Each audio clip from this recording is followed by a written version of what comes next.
Hey, if you know you've never made up to 100k per month, this video is for you. Allow me show you 10 businesses you can start up and make over 100k per month without capital. Even if you don't have a dime, these businesses you can start them. My name is Jax Joseph. I'm the CEO and founder of jaxpro.com.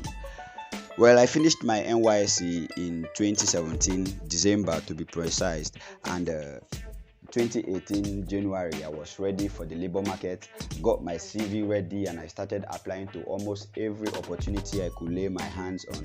Well, long story cut short, after over 6 months I couldn't get a job. I got frustrated and tired of applying for jobs, and I decided to take my destiny into my own hands. So I began a research. I was looking for businesses I could start up without capital, because obviously I did not have money at that point. So I saw over 100 businesses, but the problem was most of those businesses were online and they did not allow Nigerians. So I was able to find 10 businesses that required no money to start up. I was excited and I took my destiny into my own hands and I started running those businesses.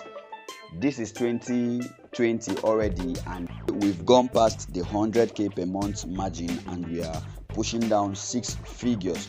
So I have put together this guide, I've put together this course that will help anybody, beginner or not, whether you are techie or not. There are 10 different businesses you can start up without capital. You don't need a dime, you don't need experience. So if you are looking to get out of poverty, you're looking for financial freedom, you're looking for an extra source of income, I've put together a very explanatory and straight to the point guide that will help you figure your way out of poverty. You don't need experience to start. I repeat, you don't need experience to start. I'd like you to click on the link below. It will take you to where you can get this guide.